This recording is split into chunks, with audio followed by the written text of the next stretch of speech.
building an indie business in the center of venture capital. I am Alex Edmonds. People on the internet call me Supreme Rumham, and this is the Building an Indie Business podcast.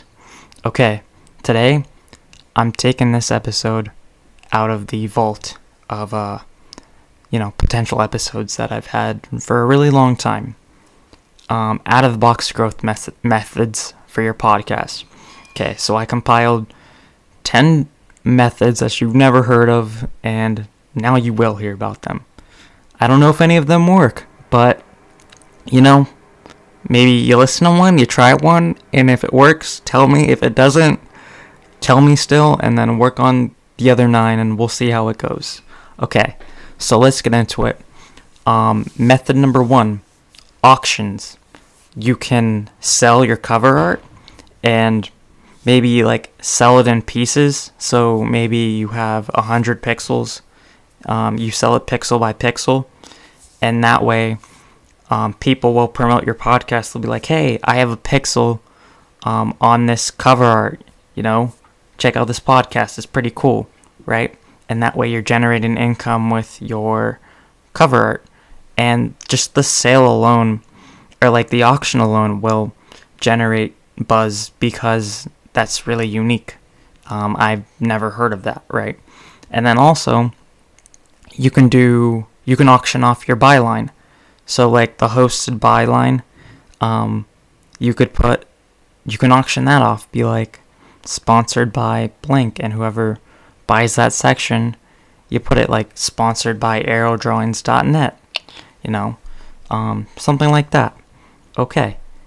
Another thing you can do is purchase a piece of someone else's cover art. So if you have an interest in another podcast that's in a similar industry, you can maybe try to buy a quarter of that cover art, and people listen to that podcast, they'll see the new cover art and look at your stuff, maybe check out your stuff because they're like, what is this weird podcast on this cover art? Let me check it out. That's another one. Okay. And then another thing you can do is you can put all your audio on USB sticks, and then, hand that out to people. When you go somewhere, you give it to people, they download it, they listen to your podcast, and then you leave little instructions in the USB stick to how to subscribe, how to listen more, maybe links in that little writing that you do. Yeah. Okay. That's the third one. Okay. So number 4, wear a podcast t-shirt all the time. Okay. This one is very simple. You just create a t-shirt of your podcast, the podcast logo, and anytime you go somewhere or anywhere, you just put that t-shirt on. And you might run into people. They might ask you about your t-shirt. You might go to a party. People might strike up a conversation about your t-shirt, and you start talking about your podcast. And you're creating this connection with people, so they're more likely to check out your stuff, become a subscriber, maybe talk to people about your podcast when you're not around. So that's another option. Okay. Airdrop links to people in crowded places. So the Apple has this feature called AirDrop where you can it replaces Bluetooth. So you send people this link, or you highlight a link, and then you go to settings and then AirDrop, and you can send it to people that have their Bluetooth on, right? Or just AirDrop on. I'm not entirely sure. And when people pop up, you do this with your link, your podcast link. And then when the people pop up, you just click their names and start going at it. I've actually done this at an airport. And it did not work at all. But, maybe you're at a convention for your podcast or that industry that you're in. And, those people might be interested in it. But people in the airport aren't interested in the Building an Indie Business podcast. I know that for a fact, or at least the 4 people that I airdropped my link to. You know what I'm saying? You know what I'm saying? I don't know what I'm saying. Okay, so that's 1, 2, 3, 4, 5. Number 6, leave a calling card everywhere you go. And it doesn't have to be like an actual card. What I'm thinking is like, I have all these stickers for the podcast. So anytime I go somewhere unique, you can just leave like a sticker. And you don't have to peel the sticker off and put it somewhere, but you can just leave like an unused sticker. Or like when you go downtown to a new place downtown, you put that sticker in an area. Like I went to a pizza place a couple years ago, and there was like their electrical box had a bunch of stickers on there, and I just put one of my stickers there. Or like you go to a convention and you just give people your sticker, or you go to a meetup and you're handing out stickers like, hey, that's your business card, your sticker. And you can do that anywhere, anytime. Yeah. Okay. This is number 7. Number 7 is interview people on the street. So you get a microphone. It's like these TikTok people where they ask random questions. You just get a microphone. Maybe you record it, maybe you don't. Just act official, right? And then just ask them, oh, you listen to podcasts? Or do you listen to podcasts? What kind of podcasts do you listen to? Would you be interested in listening to my podcast? And again, that's like the t-shirt thing, where you're creating a connection for people, or with people, not for people. That's weird. Why I say it like that? Yeah, and just, you get people one by one. This doesn't scale at all. But it might, like, maybe your podcast is about finance. Hey now. And you go to New York, you're on Wall Street, maybe you're wearing your podcast t-shirt because you're out, and you start asking people like, hey, do you listen to podcasts? Do you have time? Maybe you're interested in my finance podcast, something like that. Okay, this number 8, 9. Okay, number 8. Send a link back to any spam messages. So I get a bunch of text messages about someone trying to, renew my car insurance, buy my house. I don't own a house. I don't have car insurance. Blah, blah, blah, blah, blah. So what I do every time is I just send them a link to my podcast. Most of the time they're just like, oh, what is this? Blah, blah, blah. I don't respond after that, but I sent them a link, right?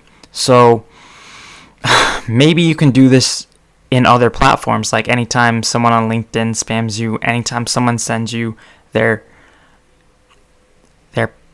product hunt launch, just send them a link. Send them a link to your podcast. That might not get anywhere, but, they're spamming you, so just spam them back, right? Okay. All right, number 9. There's 2 more left. Let's get this done. Okay. Run for the local public office. Okay.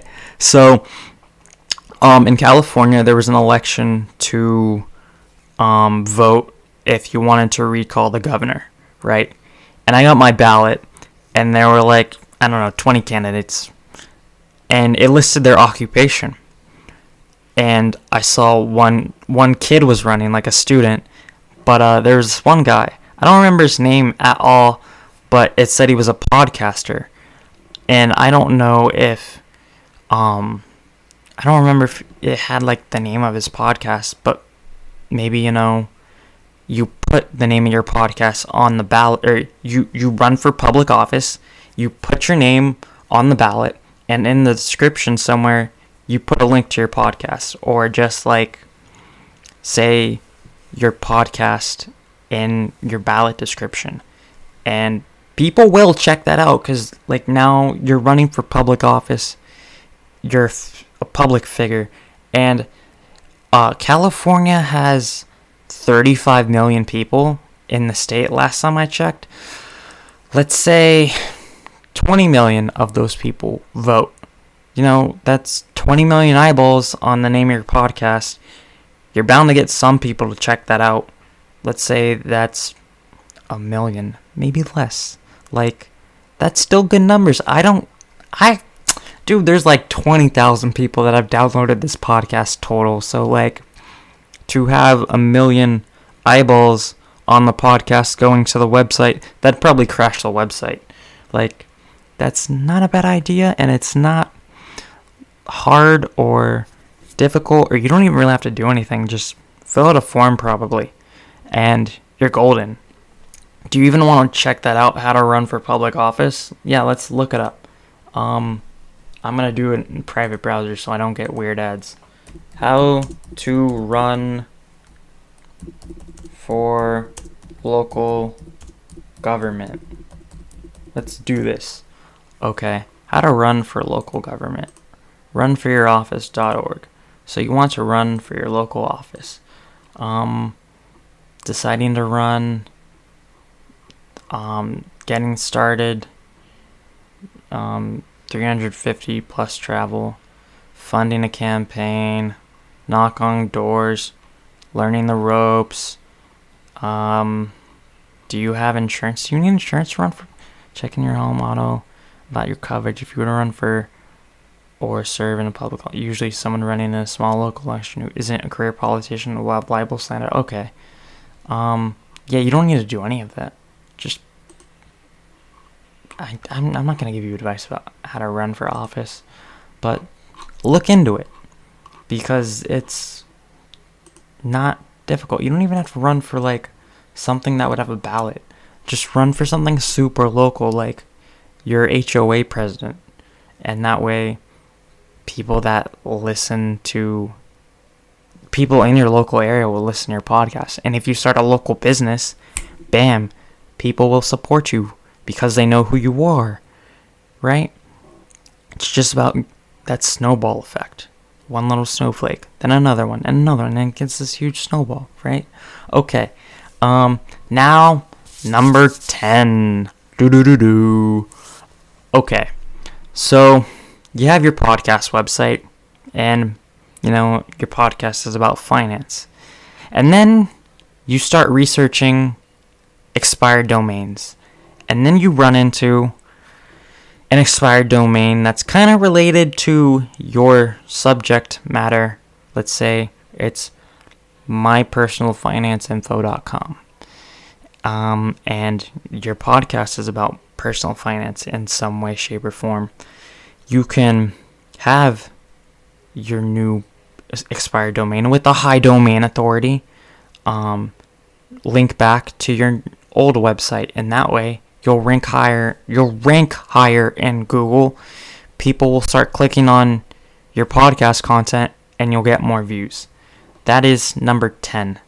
That is all 10 of the ideas that I've had for, let's check, I think it's over a year. It doesn't say here. Let's go all the way back to nope.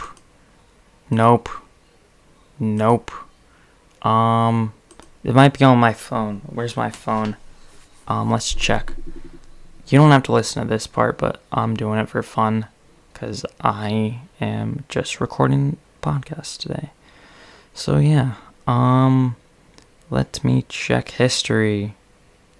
And it goes back all the way to November 9th of 2020. So what, 15 months? Okay. Yeah. Okay. Those are my 10 ideas. Try them out. Let me know how it turned out. Thank you for listening. Have a nice day. Bye.